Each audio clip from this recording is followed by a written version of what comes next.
Set my little timer. So the deal is, I was actually sitting in you all's seat in 1990. I hate to say that, but 1990, I was sitting right where you were. But other than in this building, I was in San Antonio, Texas, graduating from the military equivalent in the United States military, getting ready to join my unit to serve our country in Desert Storm 1.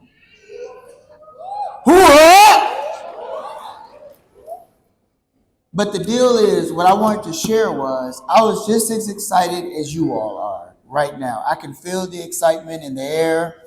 But the deal is, I served in the military, but then after the war ended, I went back to home here in Mississippi, where I started college at Jackson State. And I was working at the Baptist Hospital as a certified nursing assistant. I was really excited for the first few months. I felt so proud walking around the hospital. But then I started getting discouraged. And I felt like my job wasn't super duper important. Well, one particular day showed me how important my job really was.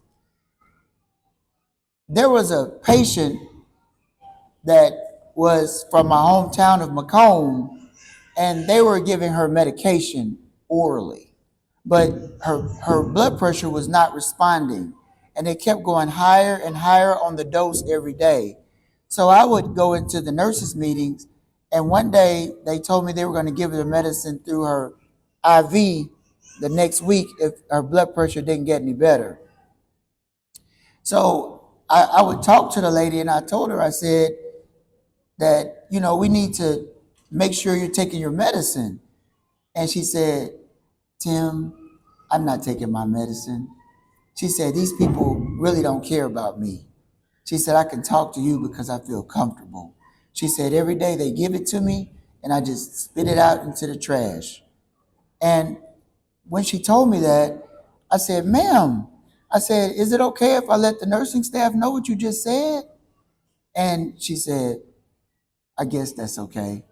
So I went and told the nurses, and they called the doctor, and he came on the ward, and he said, young man, come follow me. I was like, why does this guy want to talk to me? He's never talked to me before.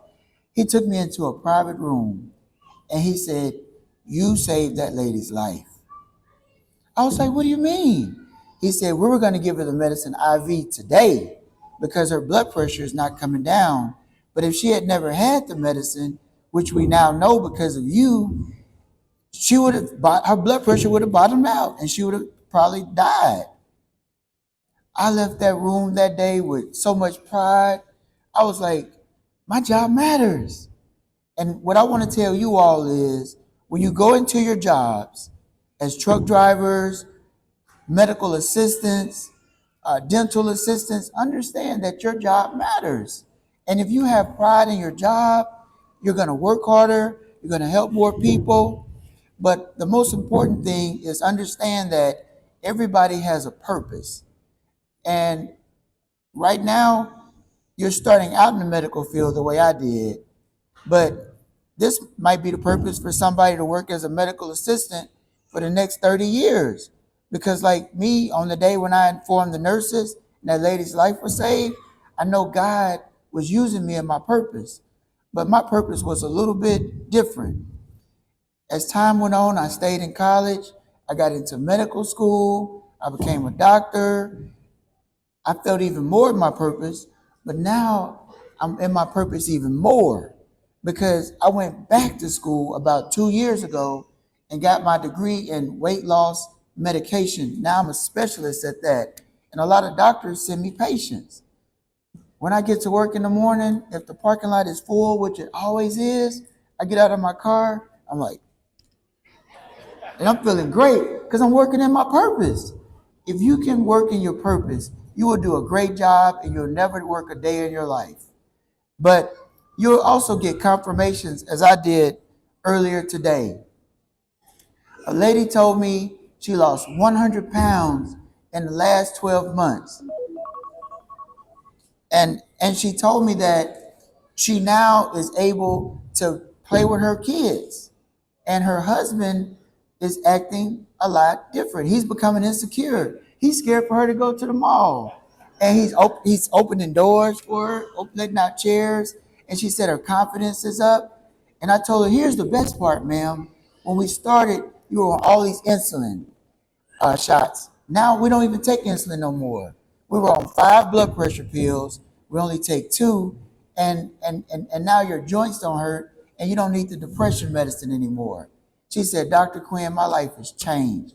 And that was God letting me know that I'm in my purpose because I'm helping people. So what I want to say is, for all the truck drivers out there, just imagine you're driving your truck and people are very hungry and they need medical supplies. Stand up, truck drivers. So you get the medical supplies there. You're in your purpose. You're saving lives. For all the beauticians, do we have a beauty school? Cosmetology, I'm sorry. All this. Okay.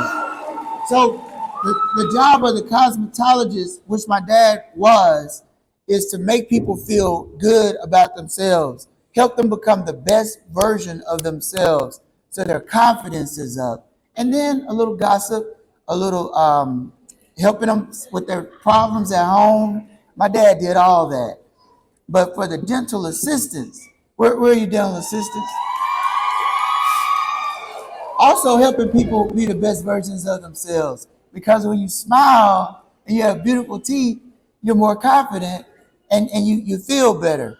Living in your purpose. That's God using you all to help people. For the electricians,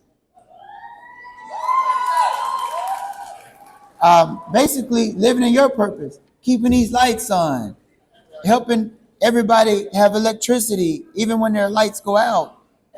Living in your purpose, that's the most important thing. Medical assistants, living in your purpose, catching things. But what I want to say about the medical assistants, because I was a medical assistant, my staff let me know, they said, you weren't a medical assistant, you were just a CNA. But you all are going to be the eyes and the ears of the healthcare field, because the patients are going to trust you. When you talk to them, they're going to tell you everything. You'll know more than the nurses and the doctors. I rely on the medical assistants to give me information about the patients, to help them. So the bottom line is, number 1, live in your purpose. Number 2, understand that your job is extremely important. So take it seriously every day. And number 3, you're going to change lives for the better. I can feel it. Thank you very much.